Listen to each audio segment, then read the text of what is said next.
Bismillahirrahmanirrahim. Assalamualaikum warahmatullahi wabarakatuh. Selamat pagi teman-teman, dan selamat pagi kepada Ibu Fefti Nurita Sari MPD. Semoga kita semua dalam keadaan sehat walafiat.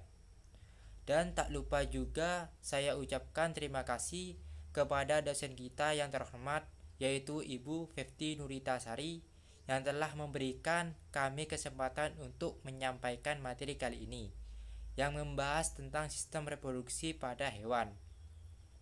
Sebelum kita mempresentasikan makalah hari ini, saya perkenalkan terlebih dahulu anggota kelompok kami, yaitu saya sendiri Iwan Yulono sebagai moderator dan pemateri kedua.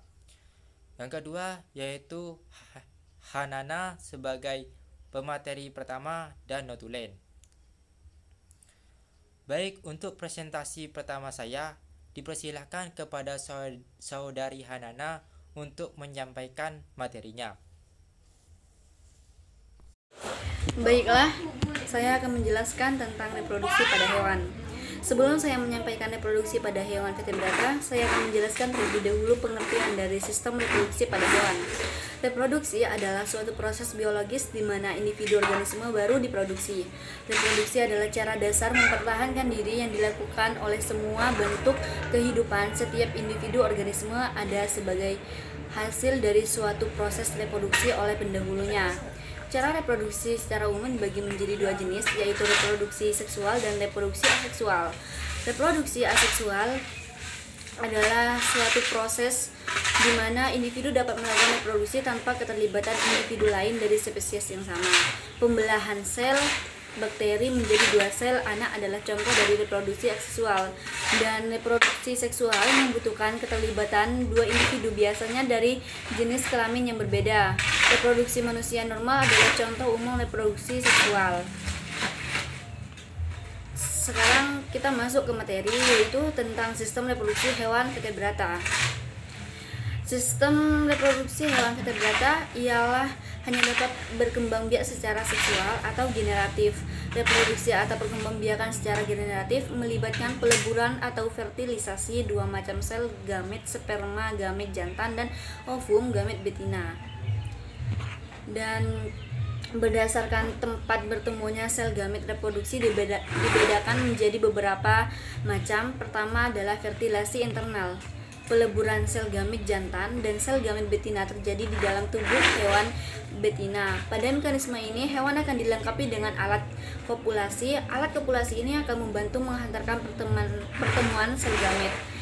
Penis merupakan alat kopulasi pada beberapa jantan, dan vagina adalah kopulasi pada hewan betina. Berdasarkan cara perkembangannya, embrio dibedakan menjadi beberapa bagian. Pertama adalah bertelur atau ovipar. Embrio akan berkembang di luar tubuh induk dengan struktur yang bercangkang. Telur embrio akan dikeluarkan dari tubuh induk. Cangkang ini tersusun atas zat kapur yang melindungi telur embrio dari kehilangan air. Berkembang di luar tubuh tidak menghalangi perkembangan embrio. Telur embrio telah dilengkapi dengan kantung kuning atau yolk sac yang merupakan nutrisi untuk menyuplai perkembangan embrio selama di dalam cangkang. Dan yang kedua adalah melahirkan atau vivipar. Embrio berkembang di dalam tubuh induk betina atau rahim. Embrio akan dapat suplai makanan dari pembuluh darah induk melalui hubungan plasenta. Embrio akan berkembang di dalam rahim induk betina dalam masa mengandung yang waktunya sangat bervariasi pada tiap-tiap hewan. Dan ketiga adalah bertelur atau melahirkan atau ovovivipar. Suatu kombinasi antara bertelur dengan melahirkan. Pada perkembangan ini, embrio disimpan dalam telur tak bercangkang di dalam tubuh. Telur-telur ini dilengkapi dengan kantung kuning untuk menyuplai perkembangan embrio sampai waktu yang ditentukan. Telur-telur ini pecah di dalam tubuh induk betina dan keluar dari tubuh betina. Dan kedua, fertilasi eksternal. Peleburan sel gamet jantan atau sperma dan sel gamet betina atau ovum yang terjadi di luar tubuh. Hewan jantan akan merangsang hewan betina untuk menyemprotkan ovum, sedangkan hewan jantan akan melepaskan sel spermanya di wilayah yang berair. Terjadi pada hewan-hewan di lingkungan akuatik seperti ikan dan katak. reproduksi ikan, ikan merupakan kelompok hewan ovipar. Ikan betina dan ikan jantan tidak memiliki alat kelamin luar. Ikan betina tidak mengeluarkan telur yang tercangkang, namun mengeluarkan ovum yang tidak akan berkembang lebih lanjut apabila tidak dibuahi oleh sperma. Ovum tersebut dikeluarkan dari ovarium melalui oviduk dan dikeluarkan melalui kloaka. Dan kedua adalah reproduksi amfibi atau amfibia. Kelompok amfibi misalnya katak merupakan jenis hewan ovipar. Katak jantan dan katak betina tidak memiliki alat kelamin luar. Pembuahan katak terjadi di luar tubuh pada saat kawin. Katak jantan dan katak betina akan melakukan amplekus, yaitu katak jantan akan menempel pada punggung katak betina dan menekan perut katak betina. Kemudian katak betina akan mengeluarkan ovum ke dalam air. Dan ketiga adalah reproduksi reptil atau reptila.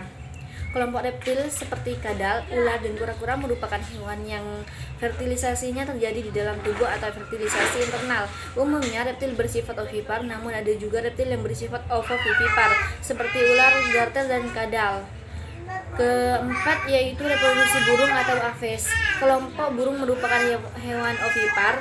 Walaupun kelompok burung tidak memiliki alat kelamin luar, fertilisasi tetap terjadi di dalam tubuh. Hal ini dilakukan dengan cara saling menempelkan kloaka.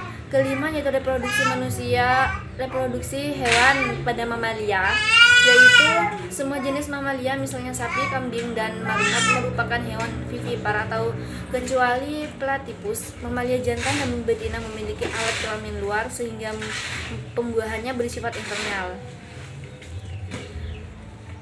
Sekian penjelasan dari saya, dan yang kedua adalah akan dilanjutkan oleh Kak Iwan Yuliono, yaitu tentang reproduksi hewan invertebrata. Baik, saya akan melanjutkan dari penjelasan saudari Hanana, di mana yang kedua yaitu sistem reproduksi pada hewan invertebrata atau hewan yang tidak memiliki tulang belakang. Sebelum kita membahas tentang cara reproduksi pada hewan invertebrata ini, kita harus terlebih dahulu tahu macam-macam hewan invertebrata, yaitu protozoa, porifera, coelenterata, platyhelminthes, nematodminthes, molluska, annelida, arthropoda, dan echinodermata. Hewan invertebrata dapat memproduksi dengan dua cara, yaitu secara seksual dan aseksual. Contoh hewan invertebrata secara seksual yaitu terdapat pada hewan porifera yang memiliki hermaprodit atau terdapat pada satu tubuh. Yang kedua, contoh hewan pengembangbiakan secara aseksual adalah pada hewan hidra yang perkembangbiakannya dengan cara membentuk tunas.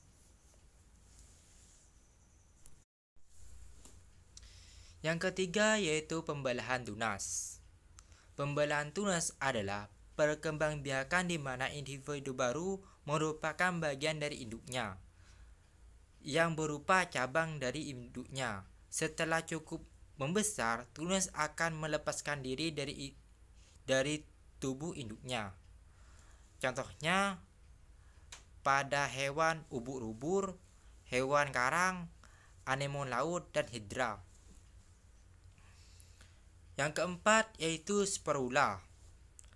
Sporula adalah proses pembelahan berganda, pembelahan multipel yang menghasilkan spora, misalnya plasmodium. Yang kelima yaitu parthenogenesis, yaitu terbentuknya individu baru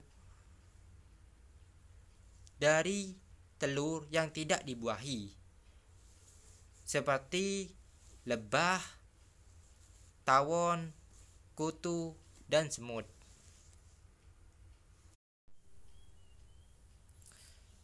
Baik, yang pertama yaitu reproduksi pada hewan invertebrata secara seksual atau generatif.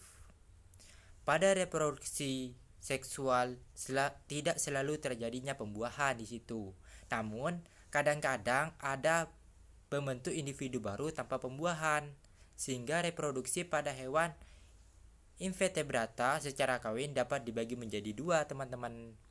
Yang pertama yaitu tanpa pembuahan, yaitu peristiwa parthenogenesis, di mana sel telur tanpa pembuahan dapat tumbuh menjadi individu baru, seperti halnya lebah jantan dan semut jantan.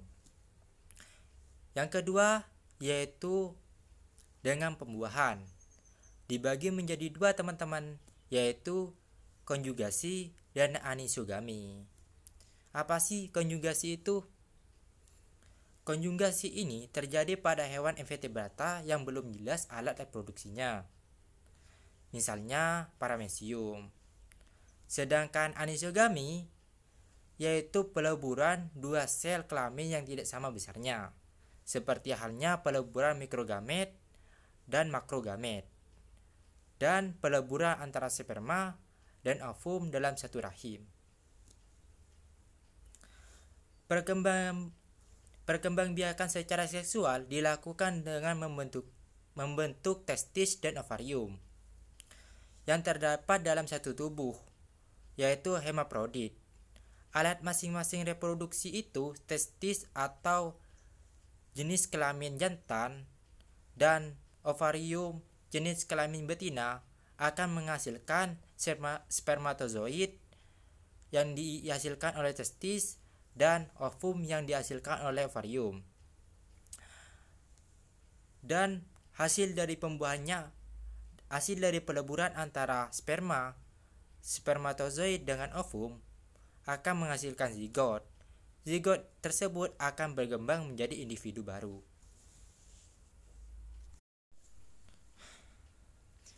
Yaitu cacing pita. Tubuh cacing pita terdiri dari segmen-segmen yang disebut dengan proklotid. Pada setiap proklotid terdapat ovarium, di mana menghasilkan ovum atau sel telur, dan testis penghasil sperma. Bila sel telur dan sperma sudah masak, maka terjadi pembuahan di dalam proklotid yang menghasilkan zigot. Yang kedua yaitu cacing tanah. Dalam tubuh cacing tanah terdapat beberapa segmen yang kulitnya menebal, disebut clitellum. Pada segmen tersebut terdapat testis membentuk spermatozoid dan ovarium membentuk ovum. Yang ketiga yaitu serangga. Pada beberapa jenis serangga, misalnya lembah madu atau apis indica, terdapat koloni yang terdiri atas ratu fertil, penjantan fertil, pekerja, modul steril. Pada waktu kawin antara ratu fertil dan penjantan fertil, sperma dari penjantan disimpan dalam kantung sperma di induk betina atau ratu fertil. Sperma ini merupakan cadangan sperma selama ratu itu hidup. Bila telur telah menetas, akan menjadi calon ratu dan calon pekerja atau prajurit. Yang tidak dibuahi atau parthenogenesis akan berkembang menjadi penjantan lebah. Pekerja dan prajurit menjadi madu steril karena pengaruh lingkungan.